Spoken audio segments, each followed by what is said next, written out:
श्री राम के राम राज्य की कल्पना को हम इसलिए सार्थक नहीं करना चाहते ताकि हम अपने माता पिता को वापस पा सके, अपितु इसलिए कि हमारी माता ने जो लांछन का विषैला खून पिया है वो संसार के लिए उदाहरण बने।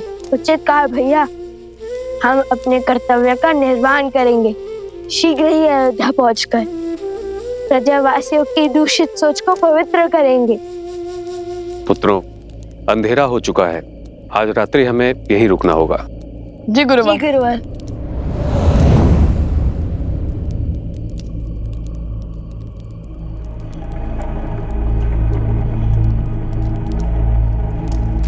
भैया, भोजन बनाने के लिए लकड़ियां लाने का आदेश दिया है गुरुवर ने, किंतु यहाँ तो सारी लकड़ियां गीली है।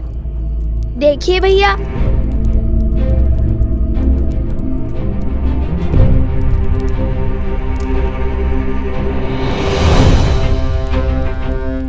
बिना वर्षा के ये गीली कैसे हूँ? चलिए आगे देखते हैं।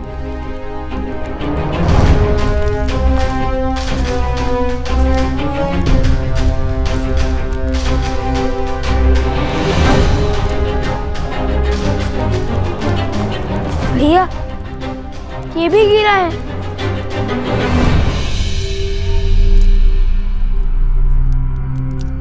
ये भूमि तो बिल्कुल सूखी है, किंतु आसपास के सभी पेड़ पौधे गीले हैं।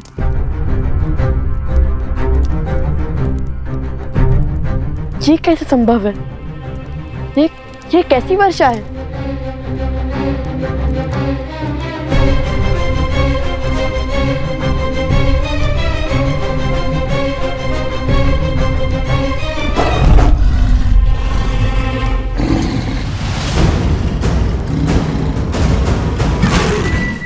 सावधान कुश, यह अवश्य ही कोई माया है।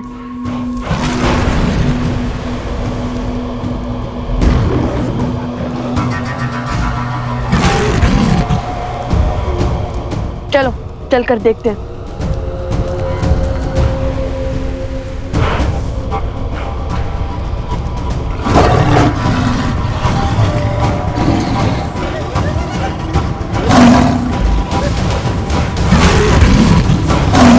मारे गए। भैया, इतना विशाल, इतना क्रूर, ये सिंह है या साक्षात यमराज? ये कोई साधारण सिंह नहीं, कोई मायावी है। मैंने कहा था ना तुम्हें कुश, जैसे जैसे हम अयोध्या की ओर बढ़ेंगे ये माया का जाल हमारे मार्ग में बाधा बनेगा और हमें इसकी काट भी खोजनी होगी, क्योंकि बिना लड़े ये नहीं हटेगा। अरे भैया, जो वीर अपने पिता मेधावी महाराज श्री राम के सामने भयभीत न हुए, इतने बड़े बड़े योद्धाओं के सामने डटे रहे, उन्हें एक सिंह क्या हराएगा?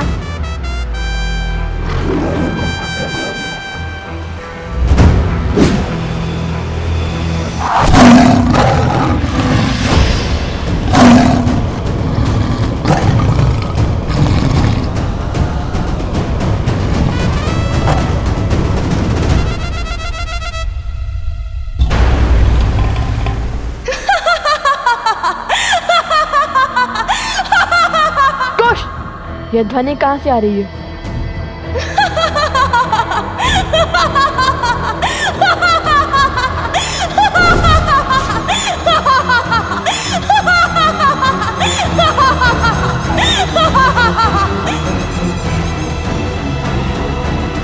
लो कुश, जानती हूँ कि हर माया की काट खोजने में सक्षम हो तुम दोनों, लेकिन इस बार मैंने ऐसी माया रची है जिसकी काट असंभव है। असंभव। चुप कर, बात करने वालों पर इतना अभिमान शोभा नहीं देता। बताओ कौन है तुम, क्यों आई हो, अपना परिचय दो, क्यों हमारे मार्ग में बाधा बन रही हो, सामने आओ। यदि अपने प्राण प्रिय है तो हमारे मार्ग से हट जाओ। स्वयं को बहुत बड़ा धनुर्धारी मानते हो ना, किंतु हर महान व्यक्ति के उद्देश्य भी महान होते हैं। जैसे धर्म की रक्षा करना, और मैं अपने पग तभी पीछे लूंगी जब तुम उस विशालकाय सिंह को मारकर अपने धर्म की रक्षा करोगे।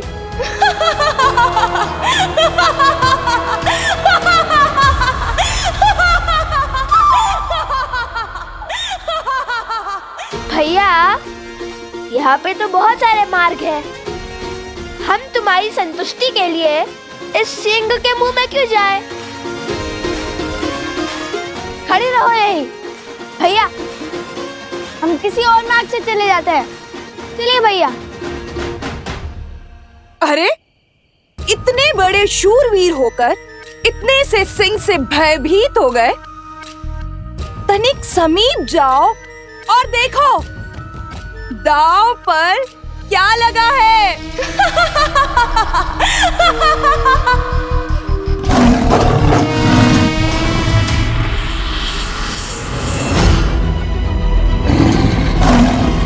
शीघ्र आइए, जल्दी शीघ्र कीजिए। ये तो सोमकर्ण, उपगुरु अवत्सरा और भाभीश्री प्रस्ता है। किंतु ये सब यहाँ कैसे? अरे शिवर! ऋषिवर! बहुत संकट है, रुकिए।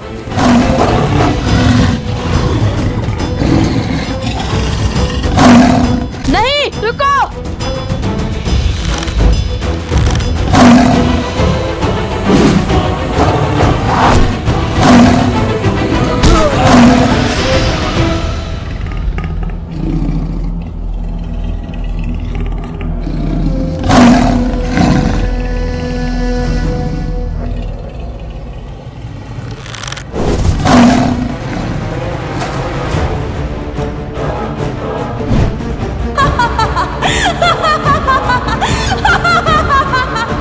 अभी भी यहाँ से जाना चाहते हो लवकुश, अपने साथियों को मृत्यु के मुख में छोड़कर?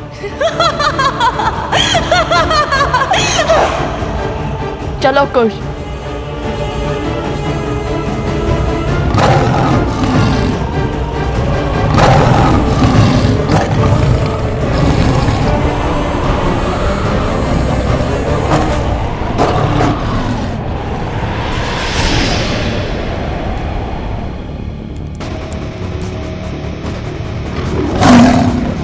ये सिंह उस और किसे? लव कुश?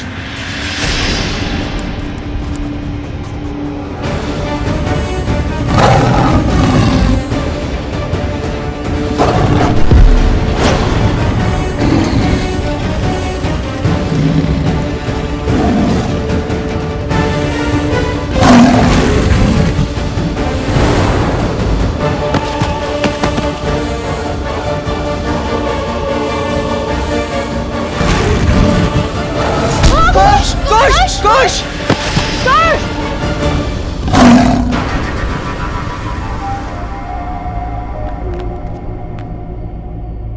कुश!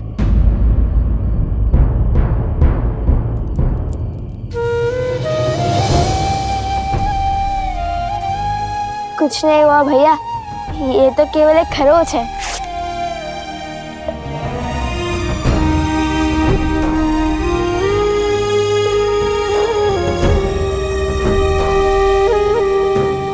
लव, यदि भीतर है तो तुम्हारे प्राण संकट में पड़ सकते हैं। प्राणों से प्रिय मित्र के प्राण दांव पर लगे हैं। आज हमें अपने जीवन की कोई चिंता नहीं है।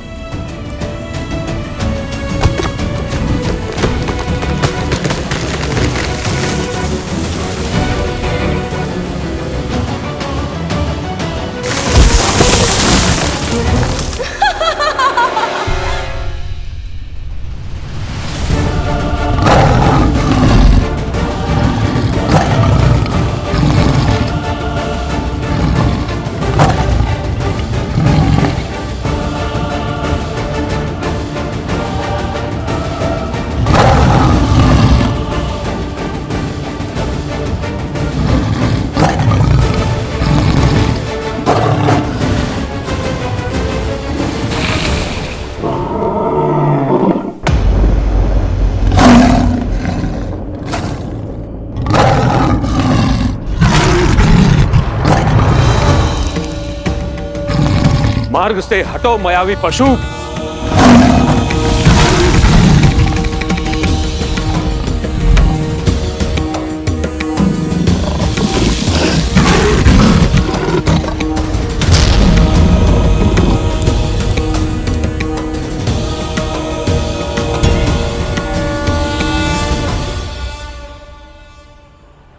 लव कुश, जो करना है शीघ्र करो।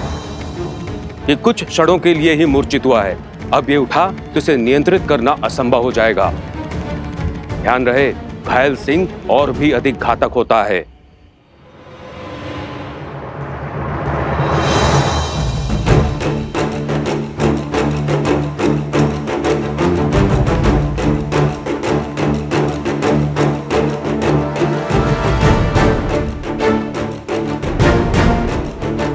इसने तो पूरा मार्ग भी अवरोध कर दिया है, हमें इसके ऊपर से जाना होगा। आप यहीं रुकिए गुरुवर, हमारी प्रतीक्षा कीजिए, हम वहां पहुंचकर आपको बुला लेंगे। क्या हुआ कुश, भयभीत हो गए? माना कि इस पर माया की गई है, किंतु है तो ये भी एक पशु ही ना।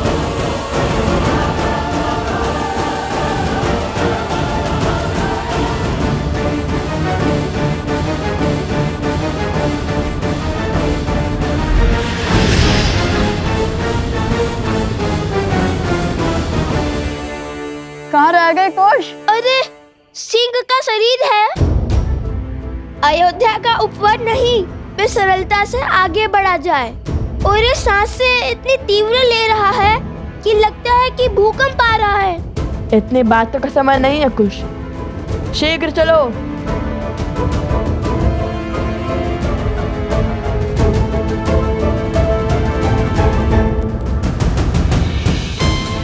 वो देखो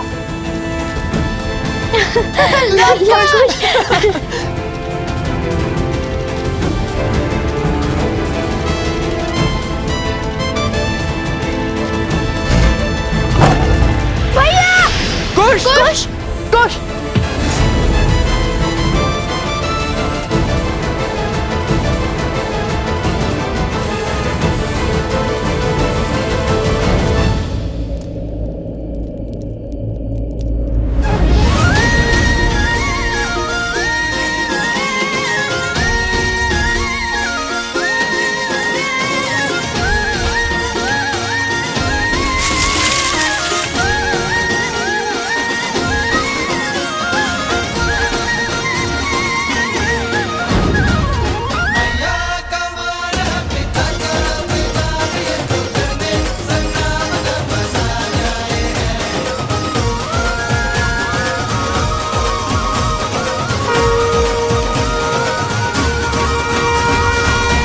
आप सब यहाँ क्यों आए हैं? तुम दोनों के लिए, हमारे लिए। हमारे लिए? हाँ देखो, सुग्रीव, जामवंत, विभीषण, तुमने ही तो कहा था ना कि तुम रामायण का मंचन करोगे, तो उसी उद्देश्य से कुछ विद्यार्थियों को यहाँ जोड़ने चले आए। सभी राम कथा सुनने के लिए इतने उत्सुक थे तो हम इन्हें लेकर आ गए, किंतु हमें क्या पता था यहाँ इतना भयानक सिंह होगा। शांत हो जाओ सोम, ये सिंह हमारा कुछ नहीं कर पाएगा। सिंह के संकट से कौन रो रहा है? मन तो इसलिए रो रहा क्योंकि अब तुम फिर से यही कहोगे कि जहाँ मैं होता हूँ वो समस्या अपने आप आ जाती है।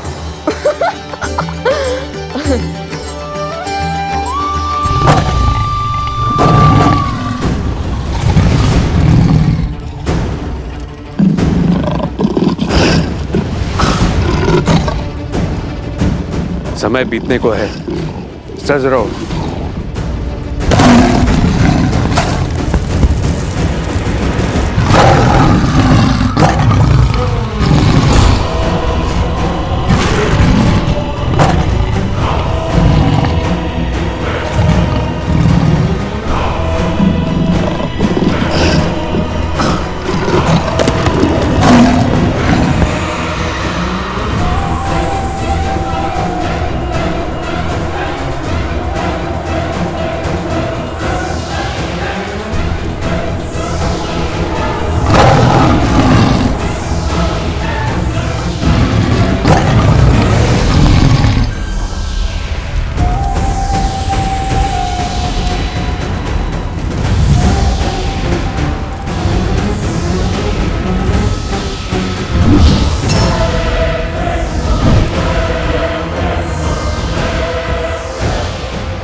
रुको।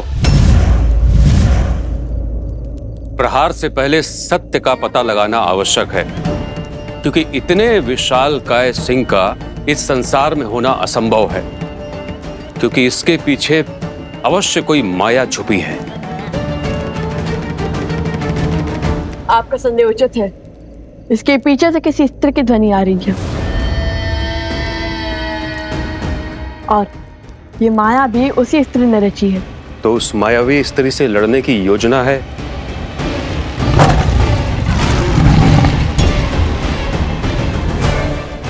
अभी बताते हैं।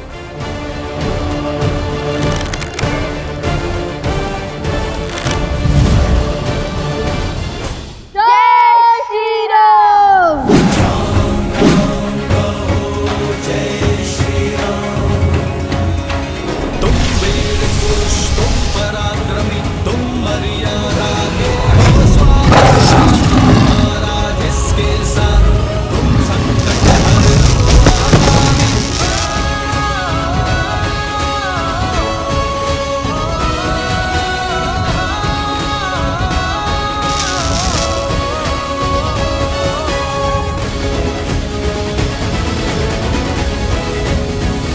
हमने इसको एक ऐसे बंधन में बांध दिया है जो एक पहर तक नहीं टूटेगा। इसलिए हमें शीघ्र इस संकट का हल खोजना होगा।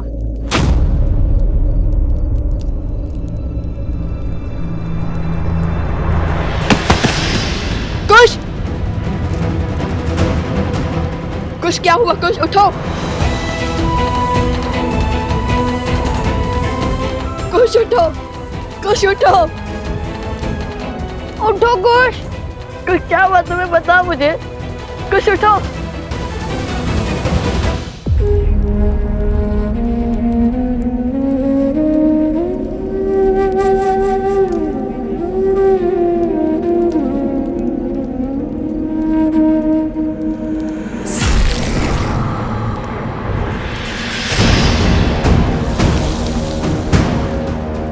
ये क्या?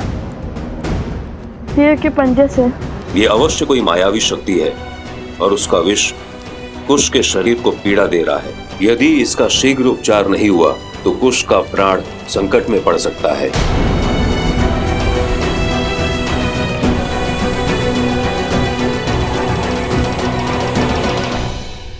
उठो! कुछ क्या हुआ तुम्हें? बताओ मुझे। कुछ उठो!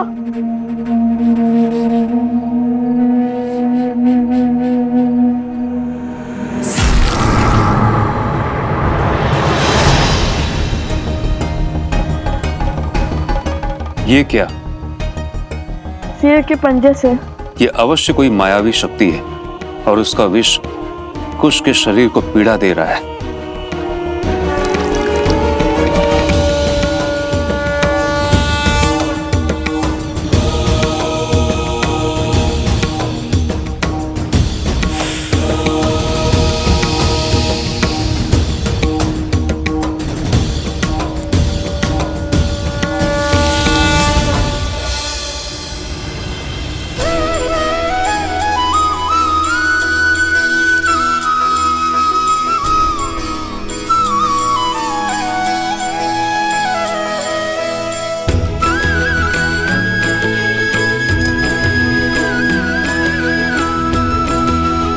मुझे पहले क्यों नहीं बताया कि तुम्हें इतनी पीड़ा हो रही है?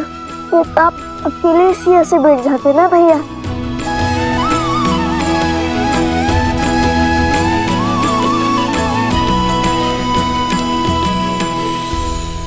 धन्यवाद गुरुवर, किंतु ये घाव ठीक तो हो जाएंगे ना?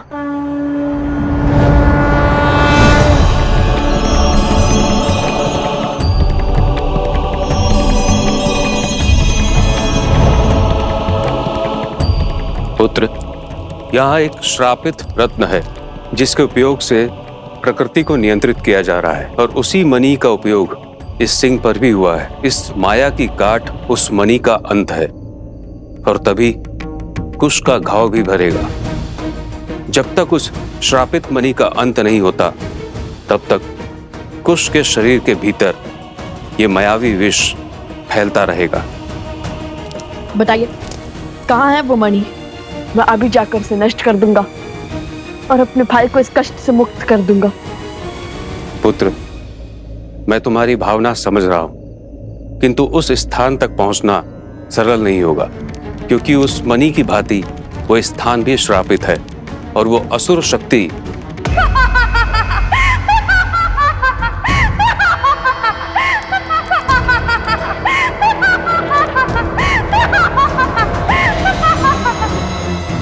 असुरी शक्ति अर्थात मैं, और मैं इन लोगों को यहाँ तक कभी नहीं पहुँचने दूंगी। और यदि वो इस पद पर पहुँच भी गए तो केवल कुश क्या, तुम्हारी मृत्यु भी निश्चित है।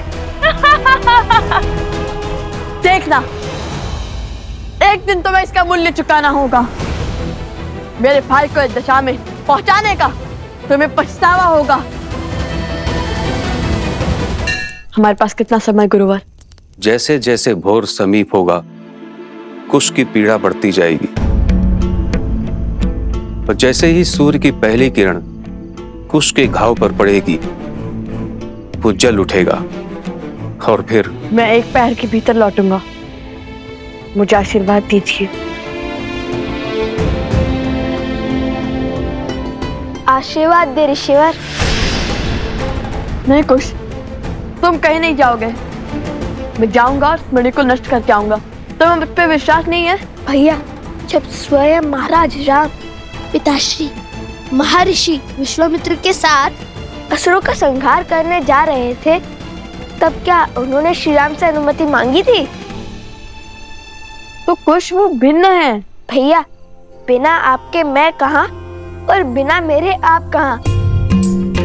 हम लवकुश तो राम लक्ष्मण की भांति एक दूसरे की आत्मा है ना? मैं भी तुम लोगों के संग चलूंगा। ऋषिवर, आप कृपया करके यहीं रुक जाइए। इन सबको आपकी आवश्यकता होगी। चले भैया। एक क्षण। एक मुख सूरज, एक मुख चंदा, दिए सिया के सुख आनंदा। एक एक आत यमज युगला, जानकी सुत रूप लव कुश बोला। अरे एक लकड़ी से इतने विशालकाय सिंह का सामना कैसे करेंगे हम? तुम कल माता सीता ने तो एक तिनके से रावण जैसे पापी को स्वयं से दूर रखा था, तो हमारे पास तो पूरी लकड़ी है। माता कहती है कि मानव की सच्ची शक्ति उसके विश्वास में होती है। स्मरण रहे, यदि कितनी भी विशालकाय बुराइयां क्यों ना आ जाए, यदि हम उसकी आंख में आंख डालकर देखते हैं तो वो बुराई भी घबरा जाती है। चाहे जितना बल लगा ले, तुम्हारी आंखें झुकनी नहीं चाहिए। मुख पर भय दिखना नहीं चाहिए, समझे? ये समय भय को भयभीत करने का है।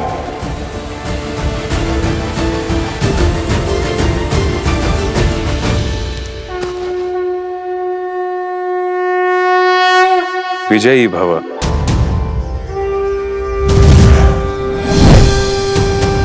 पुत्र, ये हर माया को भेदने में सक्षम है।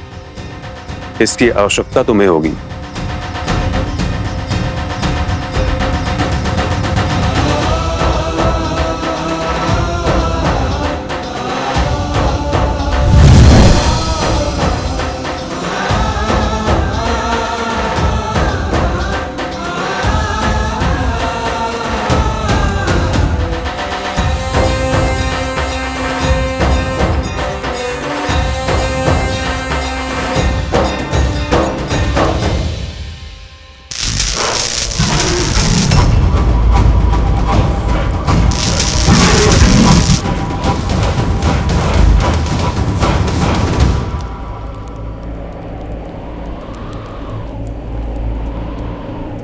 गुरुवर ने कहा था कि हमें ध्रुव तारे के पीछे चलते जाना है और उससे 5 कोस दूर हमें एक घना वट वृक्ष मिलेगा।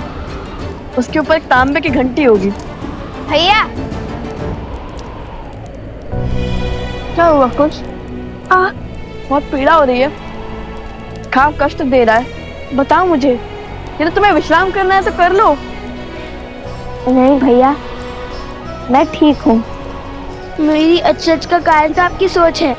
आप कब से मेरी भांति सोचने लगे? इतनी तेज आंधी में घंटी को भागे भागे आंखों से खोजने लगे। समझ गया।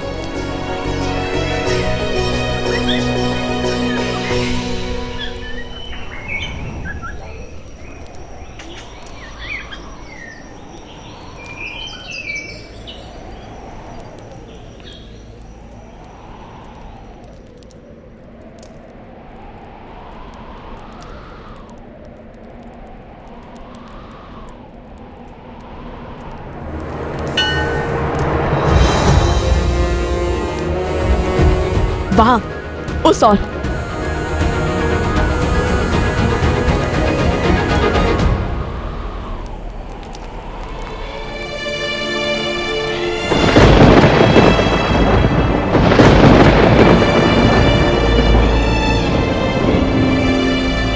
कुमुदनी, सोमकर्ण, अवत्सरा, प्रसूता, कोई नहीं लौटा अब तक? नहीं देवी। अच्छा, आते ही होंगे, किंतु इतना समय तो नहीं लगना चाहिए था। और प्रकृति भी कितनी रौद्र रूप में है। मेरा मन घबरा रहा है अब तो। आप कैसे कर लेती हैं ऐसा? अपनी संतान के लिए तो हर कोई चिंतित होता है, किंतु आप सभी के लिए इतना व्यथित कैसे हो जाती हैं? अपने केवल रक्त से नहीं, मोह के बंधन से और स्मृतियों के बंधन से भी तो बनते हैं ना कुमुदनी। अवश्य, अभी चिंता त्याग दीजिए, वो बस आते ही होंगे।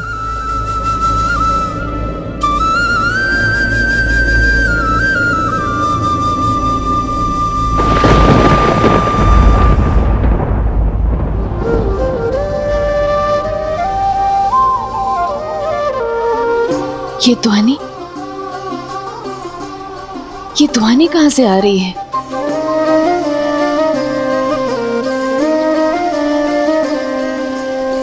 मिथिला में शिव का धनुष भयंकर, जिसे ना हिला सका कोई धुरंधर।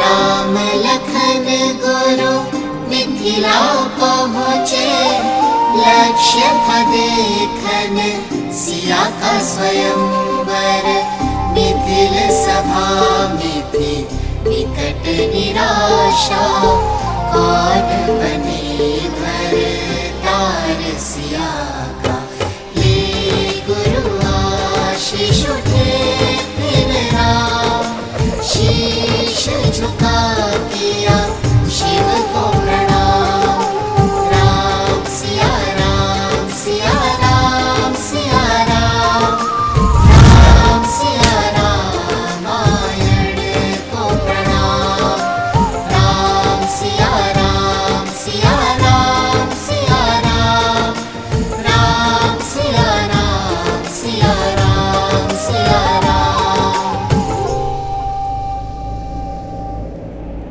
हम वन देवी के पुत्र हैं, भगवान वाल्मीकि के शिष्य हैं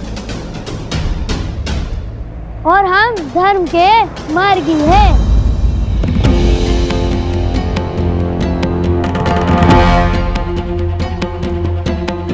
चटुकन, तुम रामायण कथा का गायन लवकुश की भांति अभ्यास क्यों कर रहे हो? अरे लवकुश ने तो ये बात किसी को भी बताने से मना किया था, अब इन्हें क्या कहें? वो वन देवी, लवकुश को हम बहुत स्मरण कर रहे थे और हम सबको उन्होंने ही इतना प्रभावित किया है। तो अच्छा,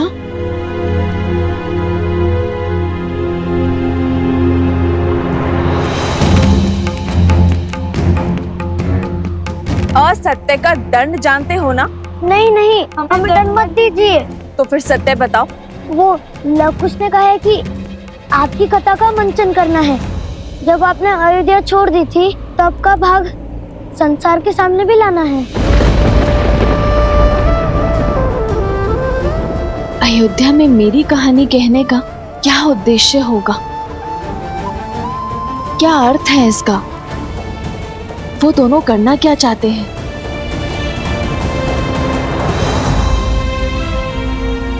एक बात कहूँ वन देवी, आप क्रोधित तो नहीं होगी? नहीं, कहो क्या बात है? आप बहुत भाग्यशाली है कि लवकुश आपके पुत्र है।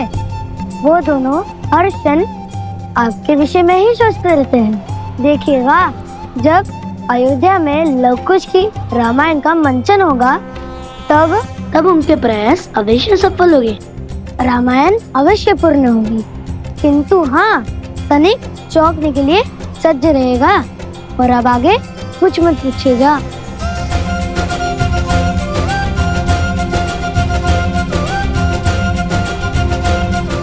सदा उनके इन्हीं प्रयासों से तो चिंतित रहती हूँ मैं।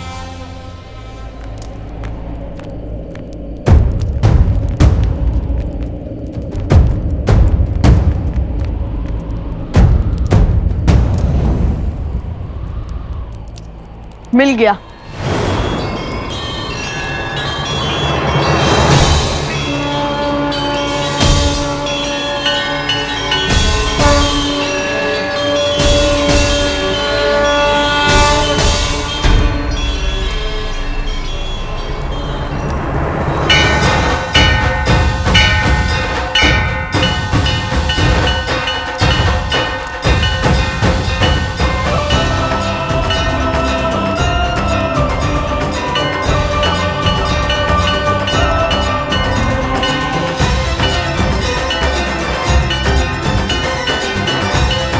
चलो, इस घंटी को ढूंढने की चिंता तो हल हुई।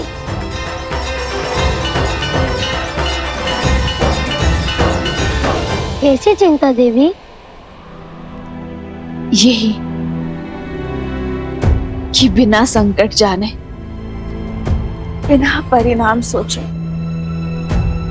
अनुचित को उचित करने की दिशा में आगे बढ़ जाते हैं।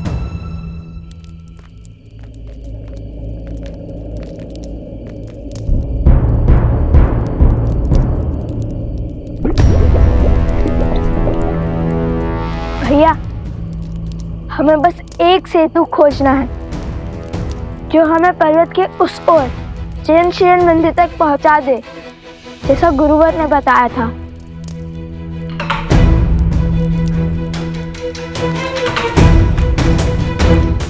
अरे ये तो टूटा हुआ है।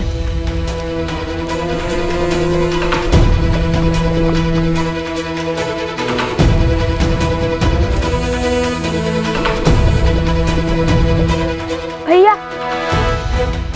वो विशाल वृक्ष सेतु का कार्य कर सकता है।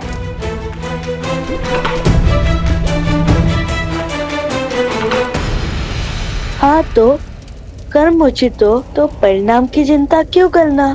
किंतु कभी कभी केवल साहस से नहीं,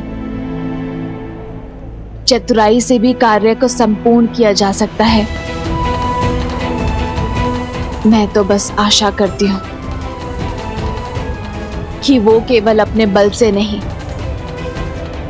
अपनी बुद्धि का उपयोग करके भी प्रयत्न करे। क्या हुआ भैया? भूल गए? माता कहती थी कि जब सब कुछ आपके अनुसार होने लगे, सब कुछ उचित होने लगे, समझ जाना चाहिए कि कुछ तो अनुचित घट रहा है। हाँ, कहा तो यही था माता ने कि जिसने एक सिंह को अपनी माया से इतना विशाल कर दिया, जो हमारे मित्रों के प्राण लेने के लिए सच हो गया, जिसने कहा कि वो कभी हमें उस पृथ्वी तक नहीं पहुंचने देगी, वो पीछे कैसे हट सकती है? हाँ, हमें एक एक पर फूक फूक कर रखना होगा। और मैं फिर कहता हूँ कि मैं आगे बढ़ता हूँ, तुम यही रहो। कदापि नहीं, मैं आपके साथ अवश्य चलूंगा। जहाँ लव भैया वहाँ कुश। और वैसे भी यहाँ तक पहुँचकर पीछे हट जाओ ताकि सारी प्रशंसा आप लूट ले। ऐसा नहीं हो सकता। अब लगता है ये वृक्ष हमारा अंतिम विकल्प है, किंतु पहले हमें ये देखना होगा कि ये वृक्ष जिससे इस लावा के ऊपर एक पुल बन गया है, वो हमारा भार उठा भी पाएगा या नहीं।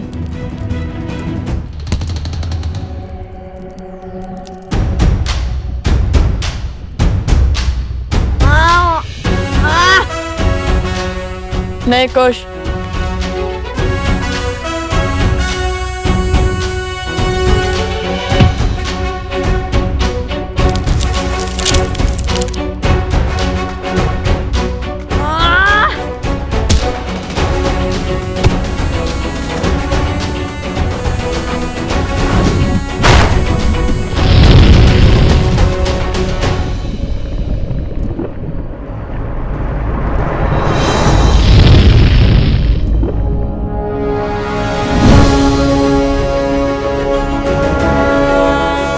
तो बलशाली, किंतु इसका उपयोग करके देखते हैं कि ये मायावी है या नहीं।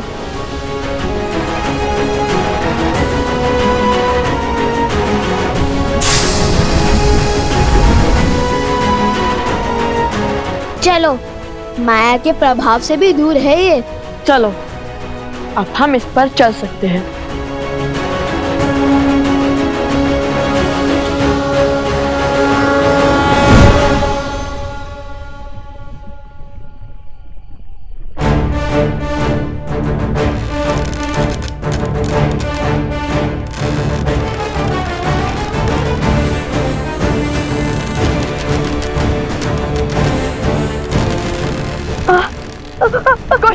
कुश।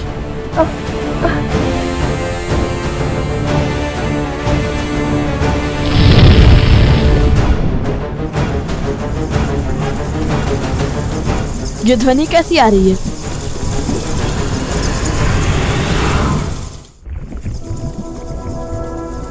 ये क्या है?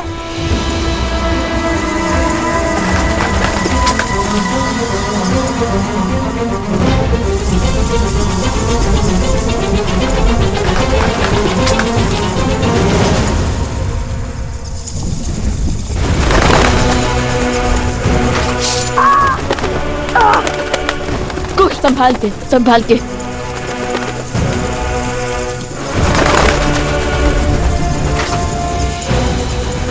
भैया! कुश!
कुश! कुश।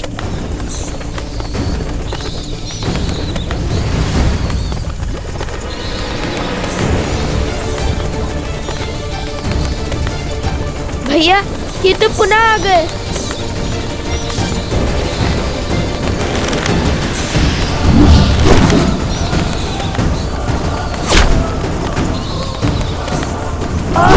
कुश।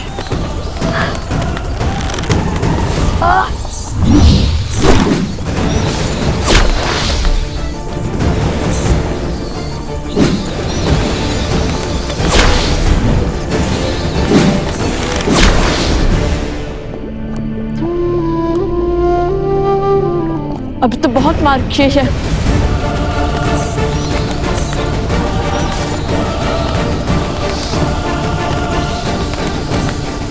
समझे तो कूदो।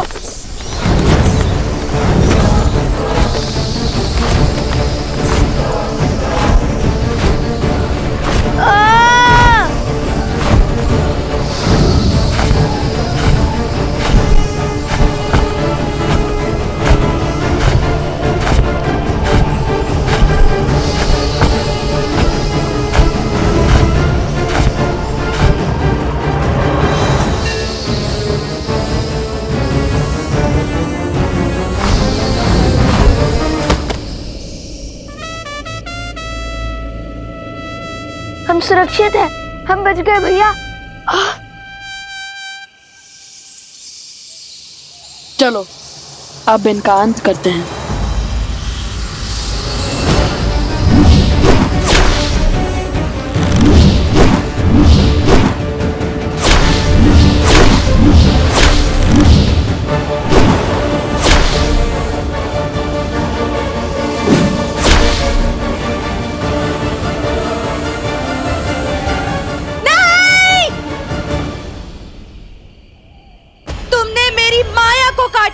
उसका कर तुम्हें अपनी मृत्यु से चुकाना होगा लव और कुश। तुम हमें समझती क्या हो? हमारे पास अपनी माता का ज्ञान है, ममता का बल है। तुम्हारी मायावी शक्ति हमारा कुछ नहीं बिगाड़ पाएगी। कुछ ही समय में ये पूरा विष तुम्हारे शरीर में फैल जाएगा और ये बड़ी बड़ी बातें धरी की धरी रह जाएंगी और हर भरम टूट जाएगा। तुम्हें क्या लगता है कि तुम ये यात्रा पूर्ण कर पाओगे? किंतु समय बीत रहा है। क्षण क्षण उस सिंह की सूत लौट रही है। यदि तुम समय पर ना पहुंचे तो वो तुम्हारे पाश से मुक्त होकर उन सबको मार देगा, विनाश कर देगा सबका।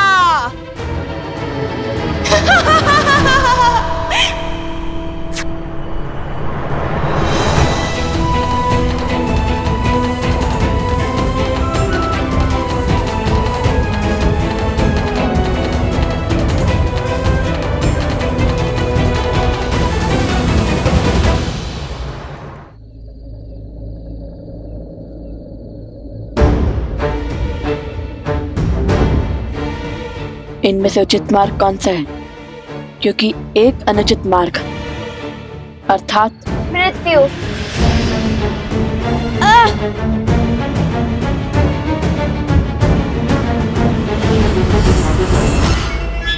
अब इन 4 द्वारों में से उचित मार्ग किस पर चलकर पाओगे लवकुश? तुम्हें तो ये ज्ञात भी नहीं है कि तुम्हारे पास केवल 3 ही अवसर हैं। यदि भूल से भी तुमने तीसरी बार अनुचित मार्ग चुना तो उचित मार्ग भी बंद हो जाएगा। अब हमारा बल नहीं, बुद्धि हमें इस चक्रव्यूह से बाहर निकालेगी। और पहला प्रयास मैं करूंगा।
भैया, आपने तो उचित कहा था कि आपके पग आगे रखते ही आपको पीछे खींच लूं।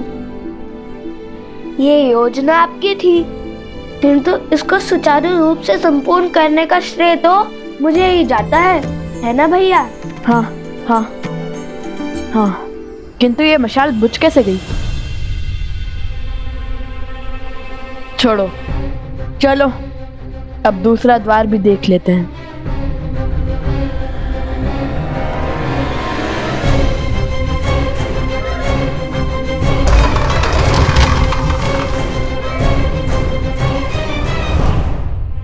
नहीं, इस बार भी मैं ही जाऊंगा। नहीं भैया, संकट केवल आप ही नहीं उठाएंगे। भैया के सिर से मृत्यु की तलवार हटाने का कर्तव्य मेरा भी है। इस बार मैं ही जाऊंगा। ये मेरी आज्ञा है। तुम्हें चोट लगी और तुम हो कि मुझसे तर्क करे जा रहे हो। आज्ञा तो हमारे चाचा श्री ने भी नहीं मानी थी अपने बड़े भाई की। भूल गए जब हमारे चाचा श्री लक्ष्मण जी श्री राम जी की सारी बात मानते थे, किंतु जब शूर्पणखा माता सीता को आहत कर रही थी तब उन्होंने उसकी नाक काट दी थी।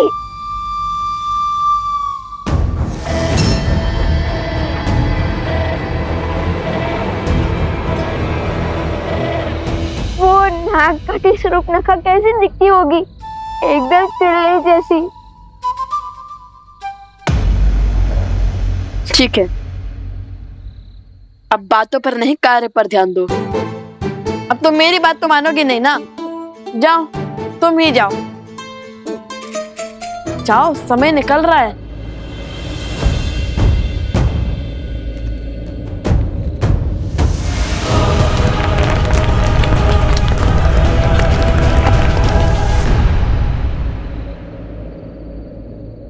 लगता है यही उचित द्वार है।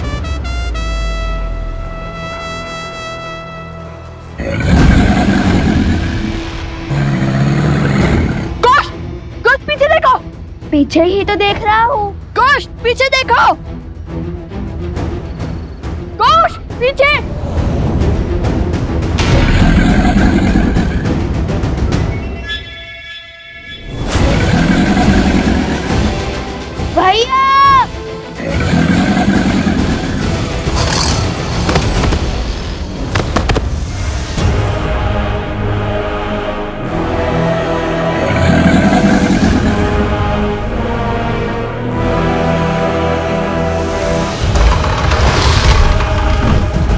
2 द्वार के साथ साथ 2 अग्नि भी बुझ गई। अब केवल 1 अग्नि प्रज्वलित है। कदाचित इसका अर्थ है कि अब केवल 1 अवसर शेष है हमारे पास।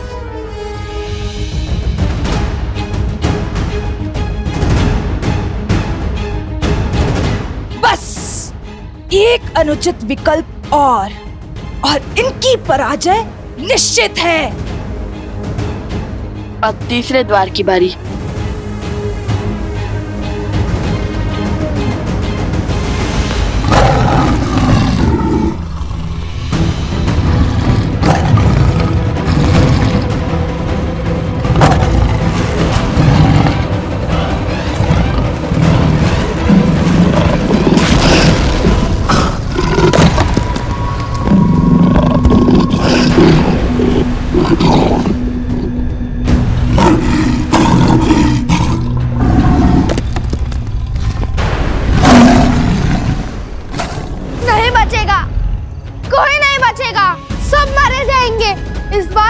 असंभव संभव हो गया। लवकुश हार जाएंगे, समय पर नहीं पहुंच पाएंगे और कुछ तो घायल भी है। आप ही बताइए, जो स्वयं चोटिल हो वो हमारी सहायता कैसे कर पाएगा? आज हमारी मृत्यु निश्चित है। संकट भारी है, हमें यहाँ से चले जाना चाहिए। हाँ, पीछे के मार्ग से भागते हैं। हाँ चलो यहाँ से। शांत हो जाइए, सब शांत हो जाइए। भागने से संकट का समाधान नहीं मिलता। हाँ, हम सबको साथ मिलकर इस समस्या का हल खोजना होगा। बल और बुद्धि से इसका तोड़ निकालना होगा। शांति, शांति। हम वो ऋषि हैं जो अपने धर्म निर्वहन के लिए जाने जाते हैं, जो अध्ययन और अध्यापन के लिए जीते हैं और समय आने पर शस्त्र उठाने का साहस भी संजोते हैं। यदि किसी को भागने की आवश्यकता थी तो वो लवकुश थे, किंतु वो नहीं भागे। क्यों? क्योंकि उन्हें स्वयं पर विश्वास था। और यदि हम सब यहां से चले गए तो उनके विश्वास का क्या होगा, जो हमारे विश्वास के लिए ऐसी मायावी शक्ति से लड़ रहे हैं। राम राज्य की नींव विश्वास ही तो है। ये राम नाम का विश्वास ही था जिसके बल पर पत्थर भी सागर में तैर गया, लंका तक सेतु बन गया। और आज विश्वास की यही शक्ति लवकुश के साथ है। देखना, आज संकट का कोई मेघ हम पर बरस नहीं सकता। यदि हम एक दूसरे के लिए खड़े नहीं होंगे तो संसार से मानवता समाप्त नहीं हो जाएगी। हाँ ऋषिवर, आज राम नाम की शक्ति ही हमारी रक्षा करेगी। आज्ञा दे।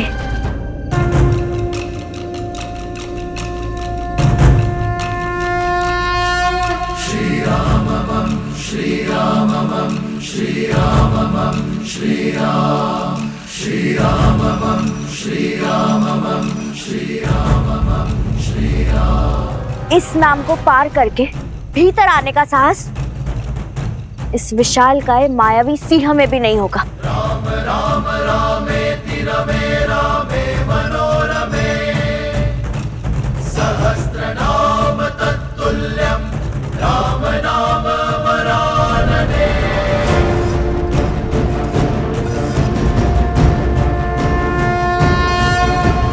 राम राम रामेति रमे रामे मनोरमे सहस्रनाम तत्तुल्यं राम नाम वरानने। श्री रामम श्री रामम श्री रामम श्री राम श्री रामम श्री रामम श्री रामम श्री राम।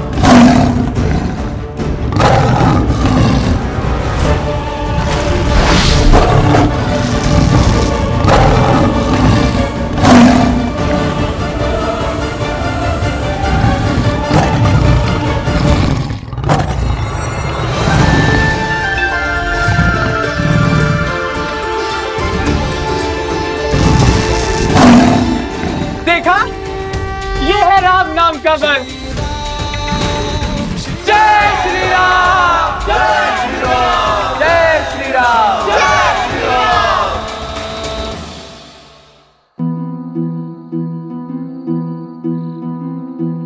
जैसे जैसे भोर समीप होगा कुश की पीड़ा बढ़ती जाएगी। सूर्योदय समीप है।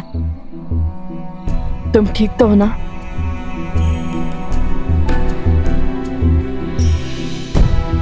हमें शीघ्र ही कुछ करना होगा। हे प्रभु, हमें उचित मार्ग दिखाइए। श्री राम श्री राम श्री राम श्री राम श्री राम। ये क्या कर रहे हो कुश? भैया, आपने ही तो ईश्वर से सहायता मांगी थी और गुरुवर कहते हैं माता पिता से बड़ा भगवान और कोई नहीं, तो सोचा अपने पिता से इस समस्या का समाधान मांग लूं। और वैसे भी हमारे पिता वो बल हैं जो हर छल को छलनी कर सकते हैं।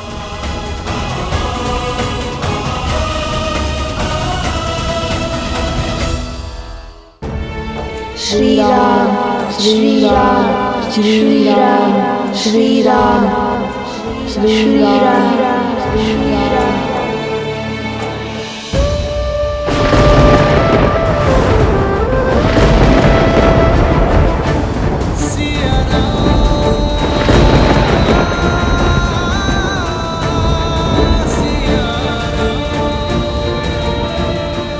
ये प्रकृति का संकेत है या ममता का आभास? ऐसा क्यों लग रहा है जैसे लवकुश आपको स्मरण कर रहे हैं आर्य, जैसे वो किसी संकट में है। श्री राम, यदि उनका मन आपको पुकार रहा है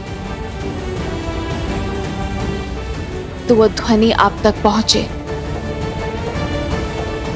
आप उनकी व्यथा सुने।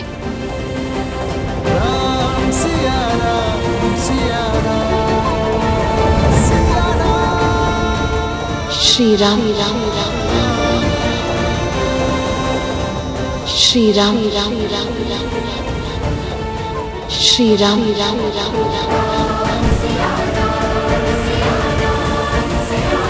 सीता,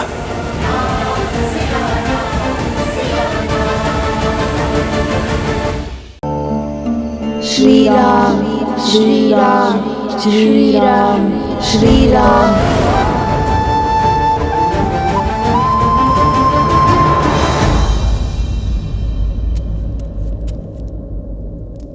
प्रणाम प्रभु। हनुमान, तुमने मुझे पुकारा? नहीं प्रभु, मुझे तो ज्ञात है इस समय आप ध्यान साधना में लीन होंगे। तो फिर वो कौन है जिसने मुझे स्मरण किया है? आभास तो किसी अपने का हुआ था, जैसे वो किसी घोर संकट में हो। कहीं लवकुश तो किसी संकट में नहीं? तुमने कुछ कहा हनुमान? हाँ प्रभु, यदि किसी ने आपको संकट के समय स्मरण किया है तो अब वो समस्या प्रभु आपकी नहीं, आपके इस सेवक की हो गई है। प्रभु, आप चिंता त्याग के ध्यान कीजिए। जो जहां जिस संकट में होगा मैं स्वयं उसकी सहायता करूंगा। जानता हूं हनुमान कि तुम भगवान वाल्मीकि को दिए वचन से बंधे हो, इसलिए तुमसे कुछ पूछूंगा नहीं, किंतु एक प्रश्न का उत्तर मैं अवश्य चाहूंगा हनुमान, कि जिस पवन पुत्र हनुमान को कोई शक्ति बंधन में नहीं बांध सकती, वो अभेद हनुमान लवकुश के बंधन में कैसे बन गया? लवकुश मेरे ही पुत्र, मेरे ही पुत्र। वो प्रभु, वो लवकुश जो हैं बहुत शक्तिशाली हैं और भगवान वाल्मीकि के शिष्य भी तो हैं। वो प्रभु, मैं भी उनके सामने स्तब्ध रह गया था।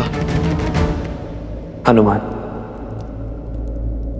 मैंने तुमसे सीधा ही प्रश्न पूछा है, तो ये घुमा फिरा कर उत्तर क्यों? सत्य प्रभु, बात तो आपके और माता के मिलन की थी, इस विरह के अंत की थी। ये तो वो भी जानते थे कि मुझे बांधना असंभव है प्रभु, किंतु उन दोनों की मांग सहायता की थी। सियाराम को एक करने की हट की थी और प्रभु मैं मना नहीं कर पाया। प्रभु, पिछली बार माता को खोजने के लिए मैंने अथाह सागर पार किया था। माता की सुरक्षा का संदेश लेकर आया था प्रभु। और प्रभु, इस बार भी मेरे मन में लालसा जाग गई कि कदाचित आपके और माता के मिलन का कारण बन पाऊं। बस प्रभु, यही सोचकर स्वयं को उनके सुपुर्द कर दिया मैंने। यही विचार मुझे भी कचोट रहा है हनुमान, कि जिनका सियाराम से कोई संबंध नहीं, भला उनका लक्ष्य रामायण को संपूर्ण करना कैसे हो गया? इन प्रश्नों का उत्तर तो केवल भगवान वाल्मीकि के अयोध्या आगमन से ही मिलेगा। मैं उनसे सत्य जानना चाहता हूं, लवकुश के इस उद्देश्य का कारण पूछना चाहता हूं। अब हमारे पास समय नहीं है, चलो हमें आगे बढ़कर इनमें से कोई एक द्वार चुनना ही होगा।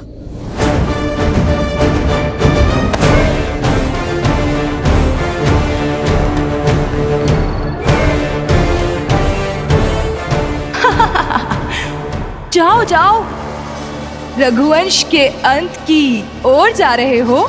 जैसे ही तुम अनुचित द्वार खोलोगे, वैसे ही उचित द्वार भी बंद हो जाएगा और राम और सीता के अंश सदा सदा के लिए यहीं फंसे रह जाएंगे।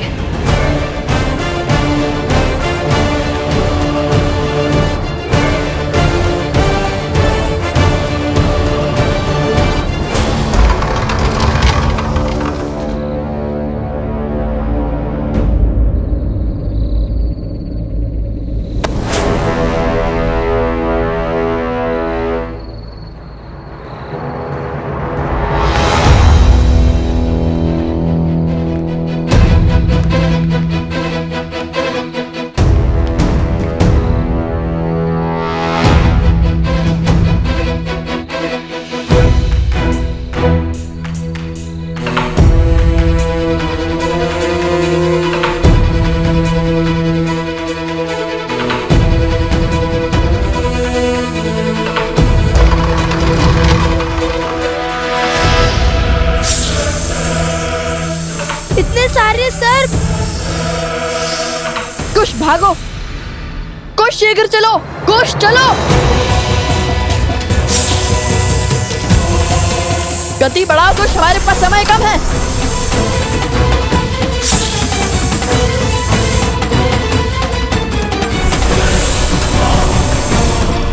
मृत्यु समीप है, गति बढ़ाओ कुश।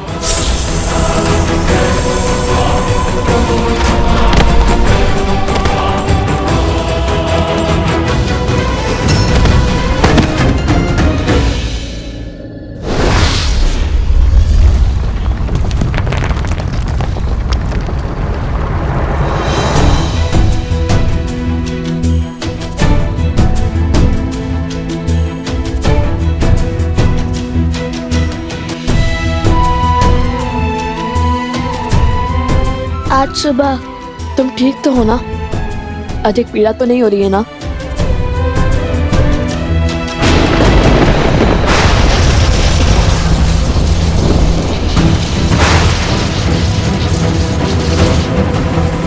ये क्या हो गया? तुम्हारे खेल का अंत। अब तुम कुछ नहीं कर पाओगे, क्योंकि अब इस द्वार को खोलना असंभव है और माया के इस आवरण को तोड़कर कभी भीतर नहीं जा पाओगे तुम। क्षण क्षण समय बीतता जा रहा है। एक ओर वो कुश मरेगा और दूसरी ओर वो मायावी सिंह मुक्त होकर हाहाकार मचा देगा।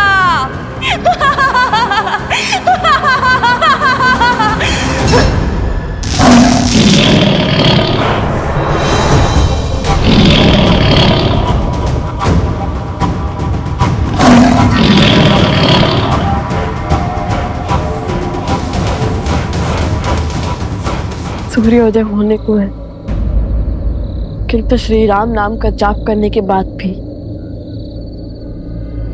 हम हार कैसे गए? क्या हमने श्री राम का नाम सच्चे मन से नहीं लिया था, या फिर बात कुछ और है?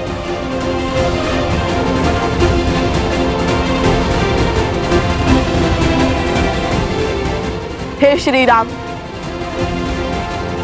यदि आज ये लव अपने भाई कुश को नहीं बचा पाया, तो सौगंध है माता सीता की, ये लव भी अपने प्राण त्याग देगा।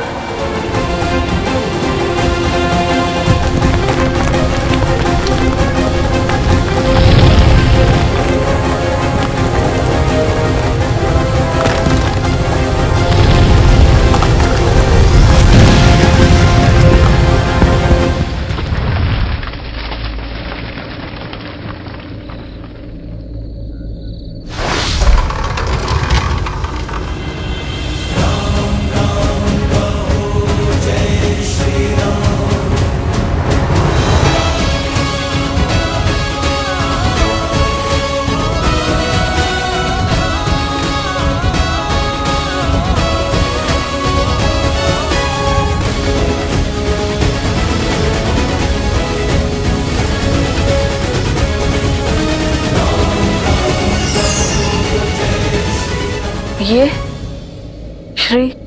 श्री राम ये कहाँ से?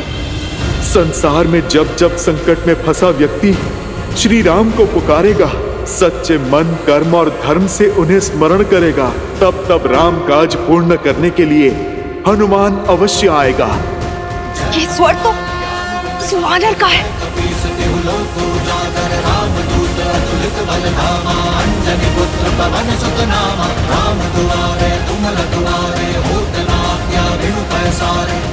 जय श्री राम, जय बजरंगबली, जय श्री राम, जय बजरंगबली, जय श्री राम, जय बजरंगबली।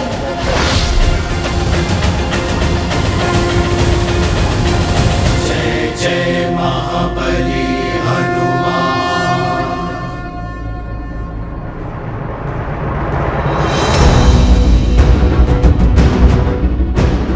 जैसे ही सूर्य की पहली किरण कुश के घाव पर पड़ेगी, वो जल उठेगा। नहीं नहीं, मैं अपने भाई को कुछ नहीं होने दूंगा। आज सूर्य देव को हारना होगा। आओ कुश।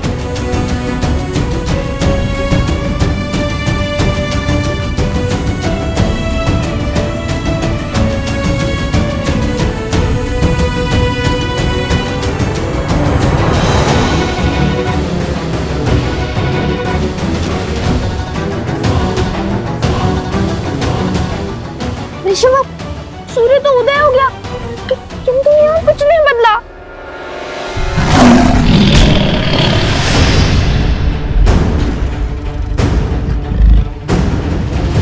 कहीं कुछ को कुछ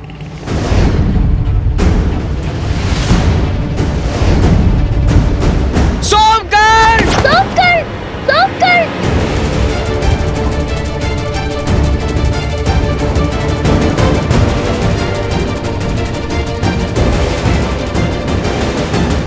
सोमकर्ण भीतर आओ। कुश,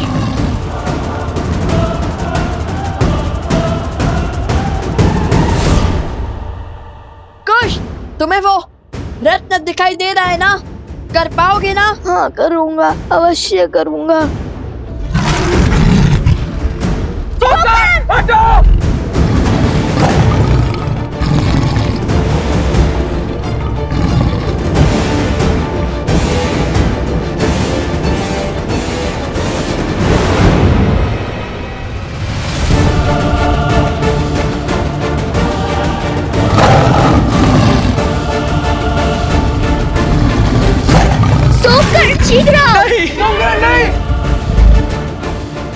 अति उत्तम कुश, तुम कर सकते हो। राम नाम लेके आगे बढ़ते रहो कुश। जय श्री राम, जय श्री राम। जय श्री राम, जय श्री राम, जय श्री राम।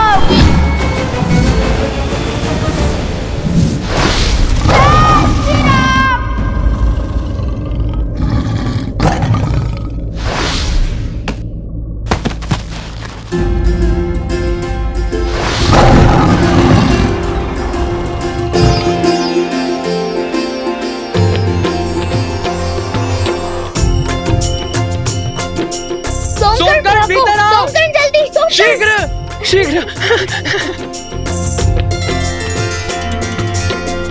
लव कुश ने कर दिखाया, वे सफल हुए। जय श्री राम, जय श्री राम, जय श्री राम, जय श्री राम, जय श्री राम, जय श्री राम, जय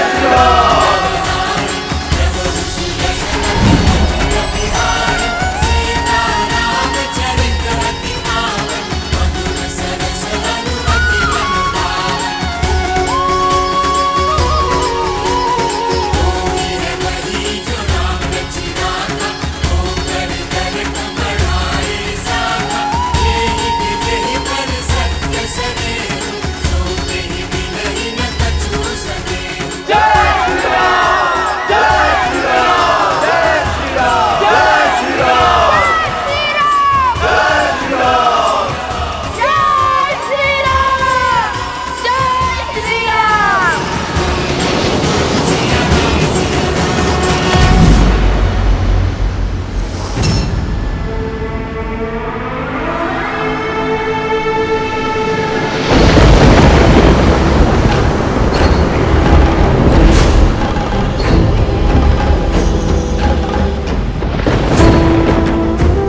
ये सहस्त्रमुख का अंतिम दाव है, जिसे राम, सीता, लव और कुश कोई नहीं झेल पाएगा। अब सबके प्रयास विफल और मेरा प्रहार सफल होगा।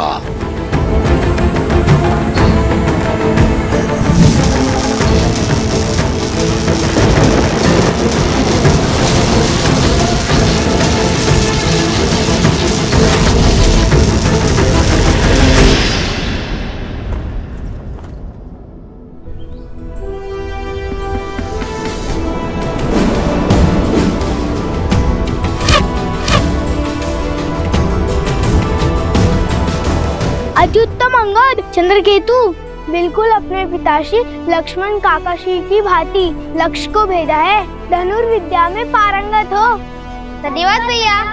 अब शत्रुघ्न काकाश्री के पुत्रों की बारी है।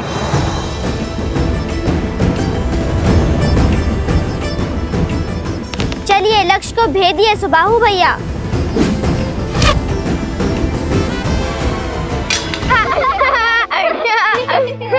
का खोए हो पुष्कर? माता हो या काकीश्री, सभी लव कुश से मिलने को कितने आतुर है। नगरवासी भी केवल उन्हीं की बात कर रहे हैं। सुना है पिछली बार बहुत सुंदर गीत गाया था उन्होंने। लड़ना हो या गाना हमें भी आता है। अच्छा तो तनिक गा के सुनाना। हाँ हाँ आवश्यक, क्यों नहीं।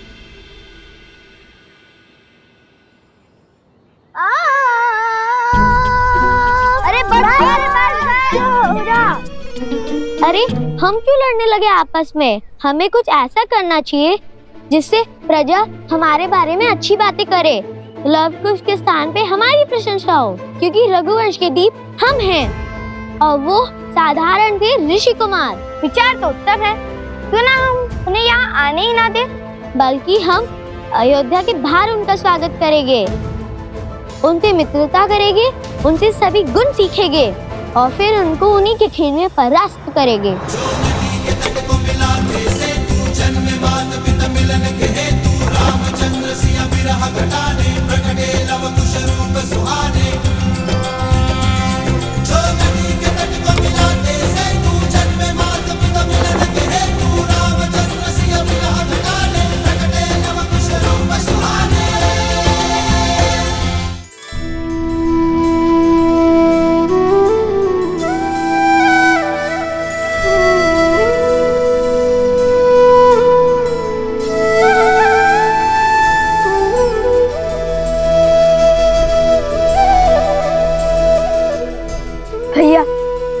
हम अपने घर, अपनी प्रजा, अपने राज्य, अपने परिवार के पास पहुंच गए।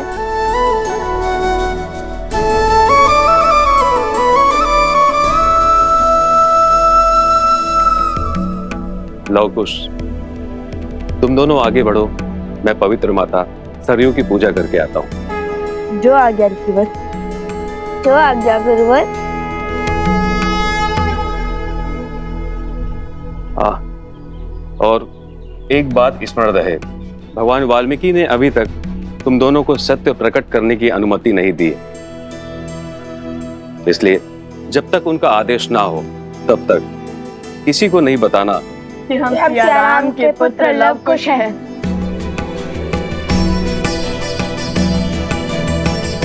क्षमा कीजिएगा गुरुवर, उत्सुकता में मुख से सत्य निकल गया। किंतु आप चिंता मत करिए, हम आपको वचन देते हैं कि हम किसी को भी सत्य नहीं बताएंगे। हम साधारण ऋषि कुमार बनकर ही रहेंगे।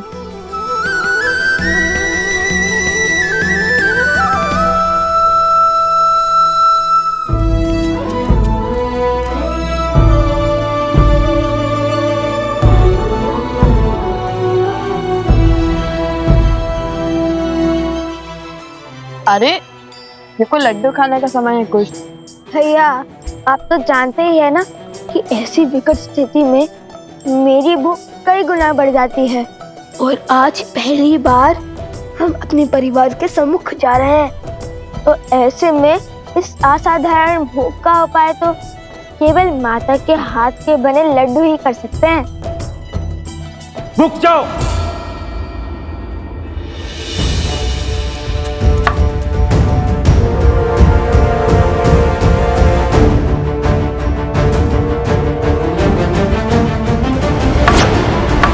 सावधान, तुम दोनों का अयोध्या में प्रवेश वर्जित है। लौट जाओ यहाँ से।